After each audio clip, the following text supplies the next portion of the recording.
representative. And every level of it is about collaboration. So the 5 or 6 kind of sessions that are going to be debated, we're out in the field through YouGov doing major global polling, and I'll share quickly some of the results of that. But we're basically going to poll up to 1 million people, and then we will kind of shut the polling down if we get up to 1 million.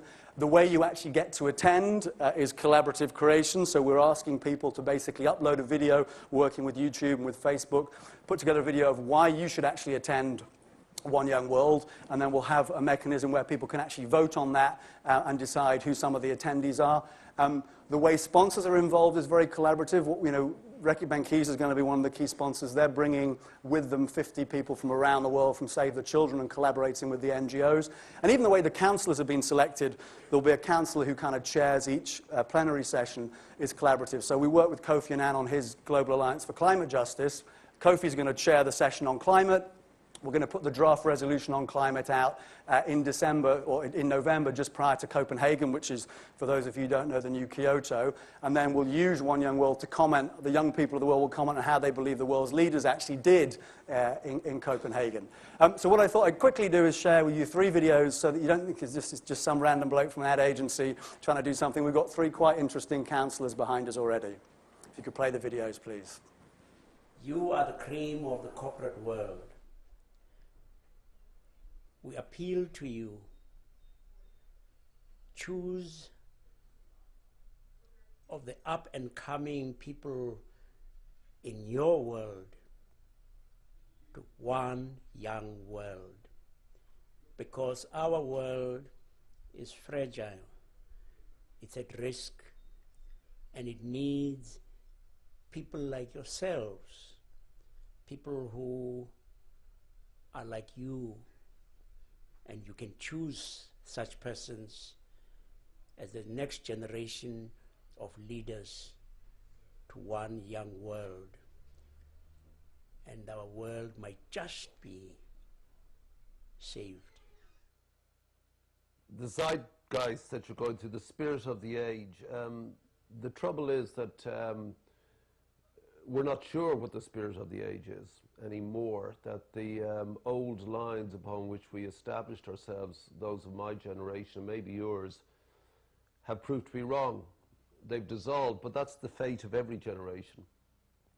In the 21st century, we need to anticipate zeitgeist rather than live within them. I love reading polemic that makes me uncomfortable with the way I'm thinking, because frankly, the way I'm thinking just simply isn't right. If it was right, then the world wouldn't be the way it is. And the world will always be the way it is, whatever that may be, for good or ill. But surely there's some way we can get ahead of the game and plot the way we would like it to be, rather than reacting to the events that happen to us in the middle of a zeitgeist. I'll see your chosen nominees at the One Young World, I guess. I'm looking forward to it. You should come up with an interesting mob. I hope that young people everywhere and the delegates of One Young World, those who will inherit this planet, will join us as partners in the Global Alliance for Climate Justice. So just very quickly share with you a snapshot of some of the research we've done. This is from 22 countries. It's actually we're now up to 20,000 people. What's interesting as you look around the world's youth population is how very similar the things that are coming back from the advanced nations, the newly industrialized nations, and the Middle East and North Africa are. The number one issue for everyone, interestingly enough, is world poverty. One of the things on here, though, is climate, and in the environment is the number 4 issue from the advanced and the newly industrialized nations, and actually the number 2 issue from Middle East and Africa. And I think one of the key reasons for that is that, in the developed world, climate is something we think is going to be a problem in 20 or 30 years, whereas actually there are people dying as we speak in Africa because of the impact of climate change. So basically my kind of thing for you guys today, and where I would love your help, and that's why I say we're at the start of this rather than the end of it, is I think the best creative collaboration is really open source. I think what you often see in this world is if one person's doing something on climate, they end up actually being a rival of someone else who's doing something on climate, and actually they should all get together, because if we sort the climate problem out, the world will be a better place. So this, think of this as whatever you are doing in the youth space, whatever you would love to do in the youth space, come on board and help. How do you help very specifically? It's this simple. It's delegates.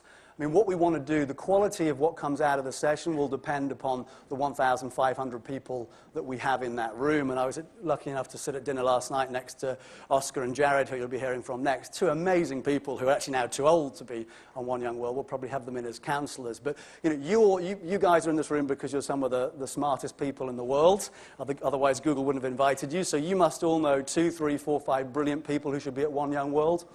You probably have the means to sponsor them and send them there. It's not for profit, but there's a £3,000 cost for a delegate, which is nothing if you're in a country like the US, but is a hell of a lot of money if you're in a developing country. And if you want to be a sponsor, we'd love to hear from you as well. So my email address is david.jones@havas.com. You can find the One Young World website on the web or the Facebook site, but I'd love to encourage all of you to come in and collaborate. So thank you.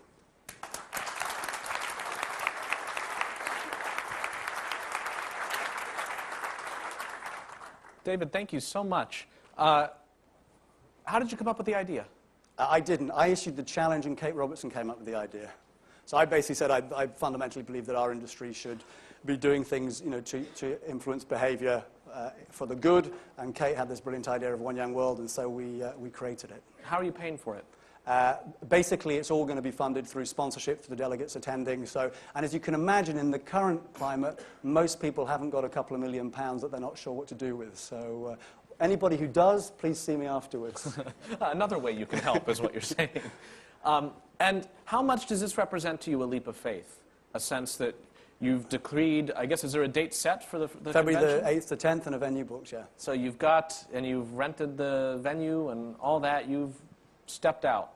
Exactly. Well, it's a bit like Michael's thing. I passionately believe in this. We believe in it. We're going to try and make it happen. I think we'll get there. I think the interesting thing is just the reaction from, so far everybody we've spoken to, no one's gone, this is a really crap idea, why are you doing it?